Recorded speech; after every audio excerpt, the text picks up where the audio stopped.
शिरोमणि श्री महाराणा प्रताप सिंह जी के राजस्थानी समाज भवन के भूमि पूजन के अवसर पर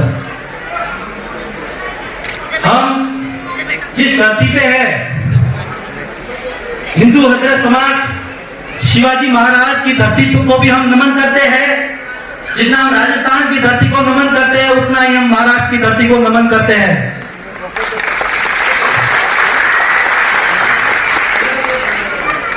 अगर हमने जन्म राजस्थान में लिया है तो हम कर्म यहां कर रहे हैं, और जहां कर्म होते हैं वही आदमी का स्वर्ग और नरक तय होता है, ये मेरा मानना है। एक श्रावण का महीना चल रहा है, हमारे मेवाड़ घराने के तो कुल देवता है, उनकी एक बार जय जरूर होनी चाहिए। तो सभी खड़े होके जय एकलिंग जी नाथ की जय हो। एक और नारा जो बच्चे बच्चे की जुबान पे रहता है हिंदुस्तान में, तो मुझे लगता है यहाँ पे बैठे सभी भाइयों को, माताओं बहनों को सबको पता रहेगा। एक छोटा सा मैं जय शिवा सरदार की। वास्तव में हिंदुस्तान के अंदर अगर दो शेर है तो महाराष्ट्र और राजस्थान के। आगे की मैं छोटी सी एक मेवाड़ राजघराने के बारे में कुछ दो शब्द कहना चाहता हूं। राजस्थान वीरों की भूमि है, अनेक वीर पैदा हुए यहाँ पे, लेकिन महाराणा प्रताप का एक विशेष सम्मान हम करते हैं, क्योंकि उन्होंने गुलामी स्वीकार नहीं की। अपने आत्मसम्मान के लिए, अपने स्वाभिमान के लिए, अपने मातृभूमि की रक्षा के लिए। और आज हम जो स्वाभिमान के साथ जी रहे हैं वो शायद उनकी ही देन है। तो एक बार और मैं नमन करता हूं उनके वंशज श्रीमान लक्ष्यराज सिंह जी को। राणा सांगा कौन नाम नहीं जानता है, 80 घाव शरीफा थे उनके, फिर भी अंतिम समय तक उनका धड़ लड़ता रहा। यह है उस परिवार की गाथाएं।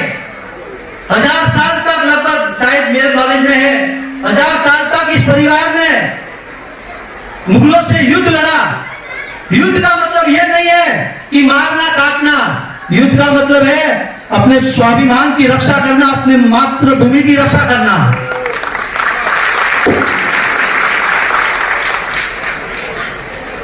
मैं सभी राजस्थानी समाज के माताओं, भाइयों, बहनों की तरफ से वीर शिरोमणि महाराणा प्रताप के वंशज श्री कुंवर लक्ष्यराज सिंह जी को एक बार और नमन करता हूं।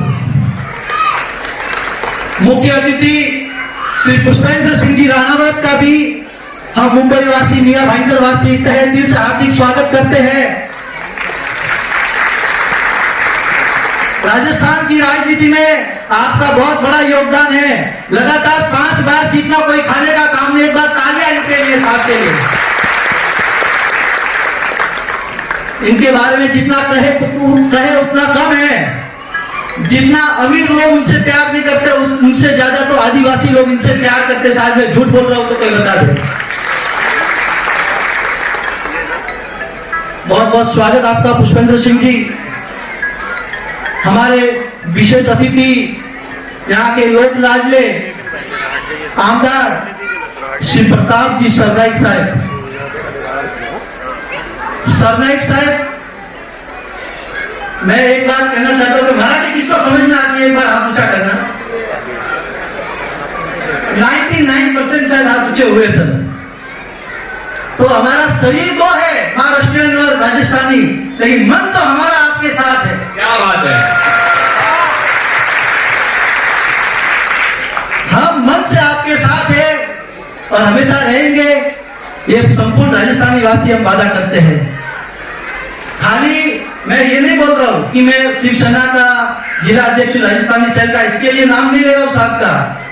इन्होंने जो काम किए हैं, मेरे पास इतना समय नहीं है, वो आपको बताएंगे कि अनगिनत काम है, शायद अभी तक कोई आमदार ने यहाँ पे नहीं किए हैं। एक बार तालियां साहब के लिए। आपने कहावत सुनी रहेगी, जहां न पहुंचे रेलगाड़ी वहां पहुंचे तो ये कहावत, महाराष्ट्र का ऐसा कोई कस्बा गांव नहीं रहेगा जहां पर मारवाड़ी की कोई दुकान छोटी से छोटी उस गांव में नहीं रहेगी। बात सही है कि नहीं भाइयों? हम यहाँ आए थे कब, कोई किसी की 3 पीढ़ी हो गई, किसी की 4 पीढ़ी हो गई, किसी की 2 पीढ़ी हो गई। तो हमारे पूर्वज जो आए थे उन्होंने उस समय एक सपना देखा रहेगा कि काश हम प्रवासी, हमको यहाँ कहते हैं पर क्रांति कहते हैं, हमारा एक यहाँ पे भवन हो जाए तो हम भी कुछ यहाँ पे अपना हक जताएंगे।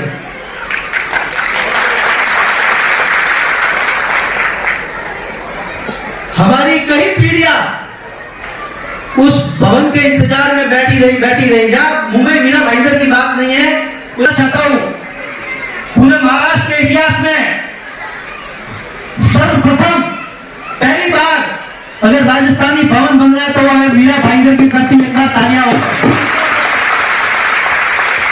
और उस भवन को पास करवाने में और फंड लाने में पूरा का पूरा से 100% हमारे प्रिय विधायक सरनाईक साहब को जाता है। बोलने को बहुत है लेकिन समय की कमी है, इसलिए मैं थोड़ा और कुछ संक्षिप्त में मैं बात करना चाहूंगा। हमारे मारवाड़ी भाई यहाँ कई सालों से रहते हैं। एक महाराष्ट्रीय लॉबी से एमएलए साहब प्रताप जी सरनाईक साहब यहाँ आते हैं। इनके हर वर्ष आर्ट फेस्टिवल और ये नवरात्रि में एक प्रोग्राम होता है 9 दिन का, लॉबी में आते हैं। फिर भी हर वर्ष लाखों रुपया खर्च करके, मैं झूठ बोल रहा हूं, यहाँ दवा बैठे रहेंगे, हर वर्ष लाखों रुपया खर्च करके एक हमारे मारवाड़ी भाइयों के लिए हर वर्ष एक प्रोग्राम रखते हैं। जो प्रोग्राम होता है वही हमारा मान सम्मान है, क्योंकि इनके मन में हम बसे हुए हैं, इसीलिए वो प्रोग्राम होते हैं राजस्थानी। 4 दिन का आर्ट फेस्टिवल होता है, 4 दिन में राजस्थानी भाइयों को जगह मिलती है। इसका मतलब है कि हम उनके दिल में बसे हैं, इसलिए वो प्रोग्राम होता है।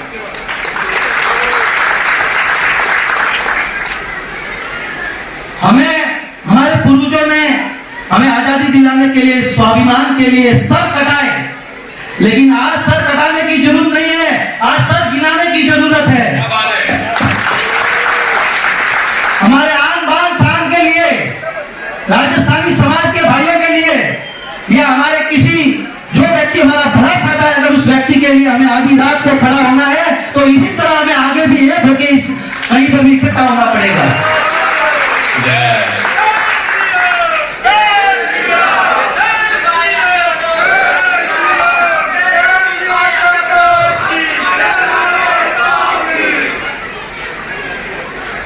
हमारे सरनाईक साहब के बारे में मैं बहुत है मेरे पास, लेकिन समय की कमी के रहते हुए मैं अभी आगे ज्यादा नहीं कहूंगा। उनके बाजू में बैठे हमारे जिला प्रमुख राजू जी भोईर, एकदम शांत स्वभाव, शायद उनसे एक बार जो मिल ले, दोबारा मिलने की वो खुद कोशिश करेगा, ये मैं बोलता हूं। उनके बाजू में बैठे विक्रम प्रताप सिंह जी। एक छोटी सी बात है, मैं थोड़ा समय लेता हूं सर, आपको अगर नाराजगी नहीं हो तो सर आप थोड़ा सा एक समय लेता हूं। विक्रम प्रताप सिंह जी के बारे में मैं हमारे राजस्थानी भाइयों से मिलता हूं तो मुझे कुछ बोलते हैं कि वो भाई साहब कौन से गांव के थे। ये हकीकत है, शायद आप में से भी कोई नहीं जानता रहेगा। मैं उनको बोलता था ये दूसरे गांव के नहीं, दूसरे राज्य के हैं। इनके चेहरे में एक राजस्थानी झलक दिखती है हमको। अगर मैं झूठ बोल रहा तो आप लोग बता दो। और जितना ये उत्तर भारतीय समाज से प्यार करते हैं, शायद उससे 10 गुना ज्यादा हमारे समाज से भी ये करते हैं। मैं अंतिम शब्दों में हमारे सभी राजस्थानी भाइयों की ओर से मुख्यमंत्री श्रीमान एकनाथ जी शिंदे साहब, उप मुख्यमंत्री देवेंद्र जी फडणवीस साहब और हमारे आमदार श्री प्रताप सरनाईक साहब, इन तीनों के लिए एक बार तालियां बजाइए, जिन्होंने महाराष्ट्र में ये पहला भवन भूमि पूजन करके, भवन भी बनेगा बहुत ही जल्द, क्योंकि करके दिखाते थे। तो बहुत ही जल्द भवन भी बनेगा। तो मैं आप सबका, सभी राजस्थानी भाइयों की ओर से धन्यवाद करता हूं। और आपने जो ये उपहार दिया है हमको, हम प्रवासी थे लेकिन आपने ये उपहार देकर हमको यहाँ की नागरिकता दे दी है। ये उपहार मैं नहीं, मेरे बच्चे नहीं, मेरे आने वाली 100 पीढ़ियां भी आपको दिल में संजो के रखेगी इस उपहार के लिए। बस मैं इतना ही कहना चाहता हूं। अगर बोलने में कुछ गलती हुई है तो क्षमा करना।